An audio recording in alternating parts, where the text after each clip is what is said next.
Hey YouTube, welcome back to our Candles Cartel YouTube channel. In today's video, I'll be showing you guys how we make these marble concrete vessels for our candles, so stay tuned.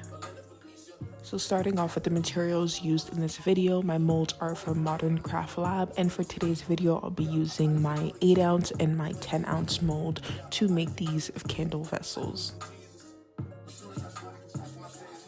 So I will be using Cementol from Home Depot, which I just stored in this plastic container. My pigments are from Amazon, the Humid on Amazon. And then I also do have my titanium dioxide, which I also do store in this plastic container. So starting off with our measurements, I do use about 280 to 295 grams of Cementol cement. I do use about 10 to 12% titanium dioxide, depending on how pigmented I want the color to be, especially when I'm using paint. But in this case, because we're using concrete cement pigment, it is very pigmented, so I probably only need about 5% of titanium dioxide, and then my cement pigment, of course, and then we're going to go ahead and mix the two together. Now you will see me kind of going back and forth with the measurements here and the ingredients here, because I originally wanted to marble the two colors together. So I wanted to marble the yellow and the red brick color together, but then because they were so pigmented, I decided that I was just going to marble them individually to see how the colors came out. And I'm glad I did so, because those jars are already sold, but they came out super beautifully. They came out super nice. I wish I still had them here in-house for decoration, but they came out very nicely pigmented. The yellow did great. The red brick color did absolutely amazing. I did a full jar of just that color and it turned out beautifully, guys. So if you guys are thinking about getting these pigments, I would definitely recommend. I also took a trip to Home Depot this past weekend. Let me guys know if you guys would want a vlog about that. But I did pick up some cement pigment, some bigger bottles for half the price of Humid online, and I have been using those as of recently, and they've been doing an amazing job as well. So let me know if you guys would like a review of my my Home Depot pigments versus the Amazon pigments, price comparison, pigmentation comparison. I will definitely do that. Let me know down below in the comments. So jumping back into the measurements, I am using about 8.5 to 8.7 grams of the cement pigment and the brick red, as well as the yellow color. And then from there, I will be mixing them in with the Cementol and titanium dioxide to make sure that I have the colored portion of my marble jar. And then as well as I'm going to be taking out 2 clean cups and measuring the other half of my Cementol mixture with a little bit of titanium dioxide to be able to create that marble effect. I hope this will make sense to you in a little bit when I show you, but that's basically how I do it. So about 8.5 to 8.7 grams of the cement pigment in half of my cement mixture, and then I'm just going to go ahead and mix the two together. That way I can just get that stable color that I'll be using for the marble in my jar. And then additionally, you guys will be seeing it shortly, I will be mixing out just regular cement and titanium dioxide in order to be able to create the base for my concrete vessels. I just do want to say here as well, I definitely learned my lesson. You do want to use 2 different spatulas, spoons, whatever it is that you're using to mix. You want to keep them separate when you're using cement pigment, because these pigments are very pigmented, and I did have some yellow bits or yellow spots in my brick red jar, so I definitely made sure not to make that mistake again. And then, as I stated earlier, here I am just pouring some more Cementol and titanium dioxide into a clean cup. That way I'm able to successfully create my marbling effect. So I'll basically have the regular Cementol gray color, and then I will also have either the yellow or either the red brick color. And then I'm going to be mixing the two together in my mold in order to be able to create that marbling effect that I'm looking for. So now we're gonna go ahead and add in our water. So I normally use about 70 grams of water in my 10-ounce molds. So what I did is I measured out 35 grams of water in one cup and 35 grams of water in another cup. And then I added it separately to both of these cement mixtures. That way they were at the consistency that I normally like it as. You will see me probably, I believe it was this one, add a little bit more water, and that is fine just as long as I'm getting the right consistency. That's basically just what I'm looking for. So just eyeball it. If you do need to measure out the water to make sure you're not going overboard, I definitely suggest doing so. Like I said, I've been doing a lot of these jars overtime basically these past couple of days. If you guys don't know, we also do offer wholesale for our jars, so you can go ahead and purchase them for your candle company itself. If you do not have the time or the energy to make jars on your own, we can make them for you here right at Candles Cartel. But I have been basically making these jars for a little bit, almost in my sleep, so whenever I do need a little bit more of anything, I kind of just eyeball it and make it work. So I did go ahead and measure a little bit more water off camera and just add it in here to make sure that everything was good. So this is a better consistency here.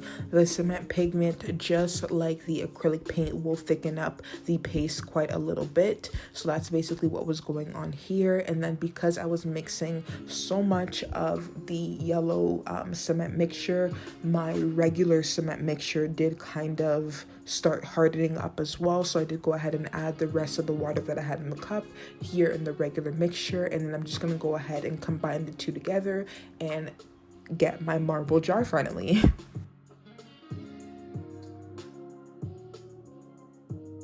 So once everything is at the consistency that we like, I'm just going to go ahead and start pouring one color over the other. I feel like that was the best way to kind of get the marble effect going for me.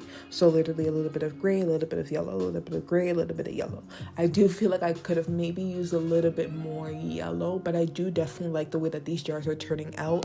And the great thing about being able to make our own jars is that no jar will ever look the same. Every single one of them, no matter how you do it, even if you try to copy your hand movements from the jar from before, they will all look different. They will all be unique in their own ways, and that's definitely what I like about being able to make our own concrete vessels, is that they just have a uniqueness to all of them. So basically here, once I've stopped pouring, I'm just going to go ahead and wipe off the sides, scoop off any excess if I need to, and then tap out all the air bubbles, of course.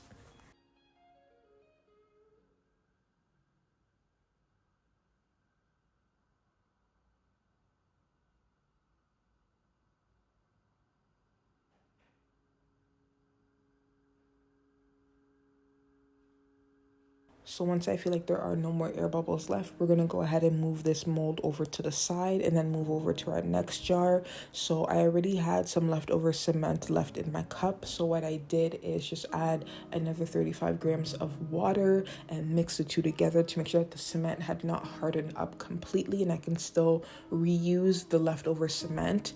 If you're new to my channel here, normally what I do with any leftover cement mixture is I make concrete coasters with them, and I normally give them away with online orders if customers are purchasing the concrete vessels, candle, or especially at vendors markets. I usually give them out for free. They make the customers really happy, and it's usually just leftover cement anyways.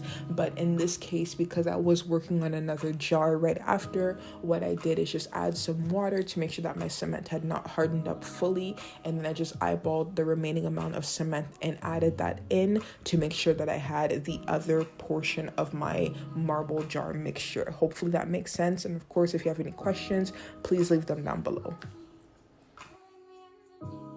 So now that I have both parts mixed, we're just going to go ahead and pour it into our silicone mold. So I went cement, color, and then I went in with my spoon in the end just to scoop out any excess cement. And then I also just swirled it at the top just to create this kind of cool pattern here. And it actually turned out very neat. And then once I'm satisfied with the amount of cement that is in there, I'm just going to go ahead and start tapping the sides to remove any air bubbles. Now you do want to do this for about 2 to 3 up to 5 minutes. It really depends on the amount of air bubbles that are continuing to rise to the surface, but you do just want to spend the time to make sure that the air bubbles are indeed that you have popped all the air bubbles that are arising, because the worst thing would be to spend all this time making this beautiful jar that you love so much, and then you're unmolding it and you're seeing a bunch of air bubbles and water's leaking out when you do your water test. So just make sure that you're taking the time to make sure that there are no more air bubbles arising to the surface before you put it off to the side and let it cure.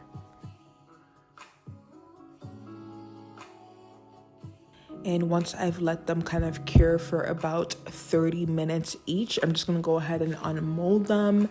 And I am very happy with the way that this cement pigment has been working.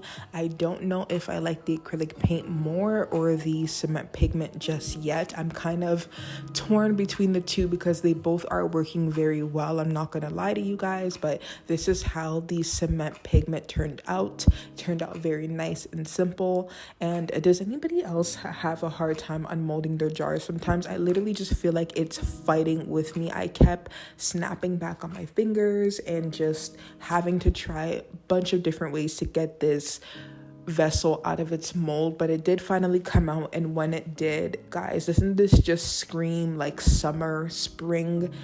Like, I just love the way that it came out. I actually put a Caribbean teakwood scent in it, and I brought it to an event, a vendor's market that I did at the beginning of the month of May, and it sold the second I put it down on the table. I kid you not. We had other vendors that were purchasing from us prior to the market even opening, so this was one of the jars that actually I blinked and it was gone. So definitely it was a hit at the market. Putting scents that also kind of match the colors that I'm using also really does help, because when people kind of see it, it reminded them of sand. A lot of people told me it reminded them of sand on the beach. It reminded them of a vacation. So Caribbean teakwood I felt like was a perfect scent for me to put in there. I could have also went with a coconut type of scent as well, but Caribbean teakwood is the one we ended up going with. And then for this last jar here, it was a coffee scented smell, and it kind of does give you coffee vibes, and it literally flew as well. So definitely really happy about that. But this is the end of today's video, guys. I definitely hope that you guys enjoyed. I tried not to edit it too much, that way you guys can really see the process.